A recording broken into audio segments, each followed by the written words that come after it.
So for the last 3 years, I've been using euphemism and arcane scientific jargon to describe my work.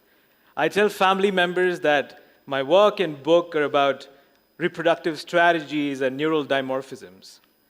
Well, it's actually about sex. Why are we so weird about sex? We all do it, and we're not alone in that. Mice, monkeys, even lobsters do it. But we are alone in being intensely private about it and refusing to discuss it with others.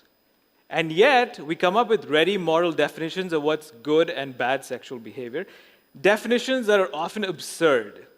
So, to inject some sanity into this picture, we need to know what average men and women like to think and do sexually.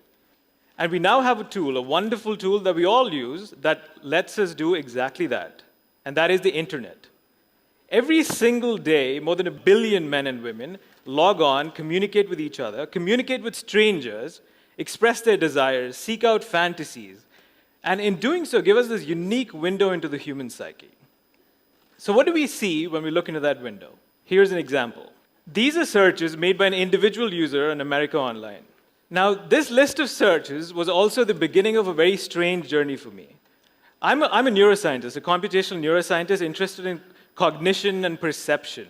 We humans are so effortlessly good at certain things that we take for granted.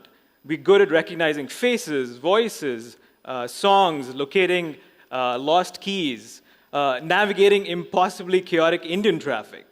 And I want to know, as a neuroscientist, how the circuits in the brain generate this astonishingly complex behavior. And that's what I did. I went to Boston for graduate school. I created models of human vision and human memory. But then, once I was done, I came across this wonderful new wealth of data, these digital footprints of humanity, and that made me realize that human sexuality is also wonderfully complex. It's something much more than we give it credit for. What you see here in the space of, I think, 7 or 8 searches is desire, temptation, giving into temptation, regret, and a final spiritual search for what this means, what these mysterious desires are. So what does science have to tell us about desires? So while science has lagged behind, religion and mythology have attempted to address this question of where these mysterious desires come from. According to Hindu mythology, desire and the god of desire, Kama, were created when Brahma, the creator of all gods, created another being, Sandhya, who was so beautiful. She had the most exceedingly handsome features, and he was so taken by her and so aroused that in the moment of arousal, he gave birth to Kama, the god. After overcoming his initial surprise, he entrusted Kama with the task of captivating men and women to further the eternal task of creation. In a later incarnation, Kama then goes on to marry Maya, the goddess of illusion. So in our mythology, we had this notion, this acceptance of desire as part of the natural fabric of life. But this acceptance came without a true understanding. Where do these desires come from? And Hindu mythology didn't go all the way. It still thought that female sexuality was wicked and dangerous. My colleague, Yogi Yogis, and I, he's back in Boston, we decided to take a statistical approach to understanding desire. So we compiled the largest data set ever analyzed about sexual desire. We analyzed 1 billion web searches, the content of the 1 million most popular websites on the internet, millions of erotic videos, millions of erotic stories, tens of thousands of digitized novels, tens of millions of online personal ads, and much more, to sculpt a fine-grained, high-resolution landscape of human sexuality. So what does this landscape tell us? What are male fantasies like, and what are female fantasies like?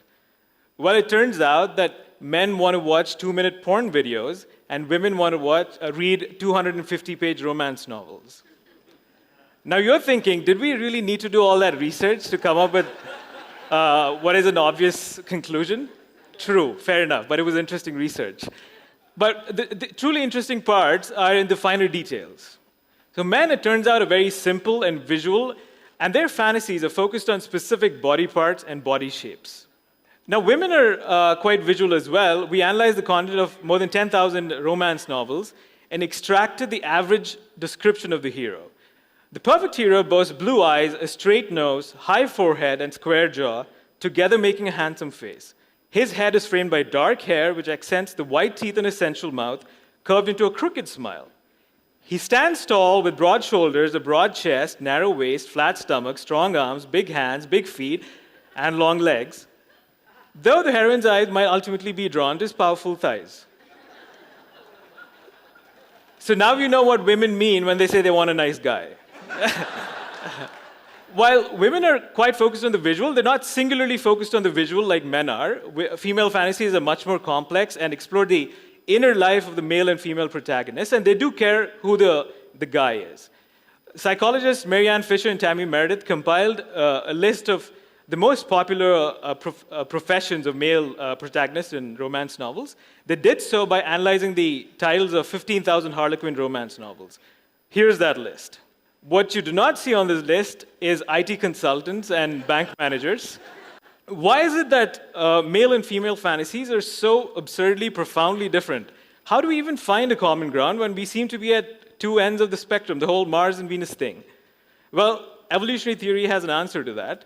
According to this theory, the sexual encounter differs in costs and benefits for men and women. The theory goes that sex was historically associated with childbirth for women, and they had to be selective and choose providers and protectors. Men, not having the cost, not incurring that cost, could go on and procreate with as many women, as many fertile women as possible. And incidentally, the body parts that feature heavily in male fantasies and male erotica, that's breasts, rumps, and feet, are also excellent biological indicators of fertility. There's a very messy go-between that connects these desires with these supposed evolutionary strategies, and that's our brain. How do the circuits in our brain give life and shape to these supposed strategies and create these desires that we all experience and feel? And to understand this, I wish that we could put people, men and women, in brain scanners while they read romance novels and watch porn, but we can't do that. It's very tough to get funding for such research. So we must look elsewhere for clues, and those clues come from a very unexpected place. That's gay pornography. Homosexuality is, of course, an interest in members of the same sex. So does that mean that when gay men are interested in other men, are their sexual brains behaving like the sexual brains of women? That's the common perception, but it turns out that it's completely untrue. Straight male desire and gay male desire are virtually identical and parallel in the specifics. Every genre of gay pornography has a parallel genre in straight pornography. For instance, one of the most popular genres and fantasies that men have are about young women or teens, which is paralleled by interest in gay men in young men who they call twinks. There's another popular interest that men have, which surprises a lot of people. One of the popular genres of straight porn is an interest in overweight women who are called BBWs, or big, beautiful women. And this, again, is paralleled by an interest by gay men in overweight men who are called bears. Now, both gay men and straight men have fantasies of being cheated on. So that's not of cheating, but these are fantasies of being cheated on. Women do not have any such fantasies. Now, this is possibly the result of an ancient adaptation called sperm competition. Our more promiscuous primate ancestors, like chimps, often mated with multiple partners within a short period of time, and because of that, the chimp brain evolved to have this mechanism that produced more sperm in the presence of more competitors. The idea was that you had to outcompete by producing more and increase your chances. And it turns out that our brains might have these ancient inherited instincts, and these desires are a result of the brain acting on those. Now, here's one that should surprise many and perhaps relieve many as well. Penises. Both gay men and straight men are obsessed with penises. They consciously and unconsciously seek out penises in erotica. The word penis or its synonyms do not feature among the top 100 physical descriptors used in romance novels or female erotica. This, again, is possibly the result of an inherited mechanism we have, again, coming from our primate ancestors who used to display erections as aggressive displays. And sure enough, when you put people in scanners when they were viewing penises, and this was not done with erotica in mind, you see that the regions in their brain that light up are also regions that are implicated in the processing of social cues and social emotions. So millions of men and women are also now using the internet and turning to the internet to craft, create, and share their own erotica, and in the process take their desires to very unexpected and perhaps seemingly perverse places. Futanari and fan fiction are examples of erotica which are created by amateurs. Futanari displays slender women with big busts and bigger penises. Fan fiction refers to stories, amateur erotic stories created again by straight women, which pair together two very popular male dominant characters from popular fiction. And they write stories where these two characters, purportedly straight characters, explore each other's bodies and inner feelings. And they do this to a great extent and have intense discussions around this.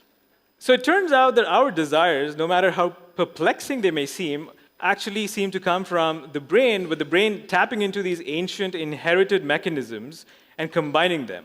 Kama, the god of desire, happens to reside in our brain and captivates us with a dazzling array of endless illusions. Millions of men and women who think they're alone in their desires, which they perceive as deviant or abnormal, should know that there are many millions of others who share the same desires. So we must script a new chapter in our morality. Sexual desire is the force behind a lot of art, commerce, literature. And if we understand these desires well, we can harness them rather than think of them as mysterious and feel compelled by them. And finally, I hope that we're heading into a future where I can describe this work and explore the deeper meaning of all this without using euphemisms. Thank you.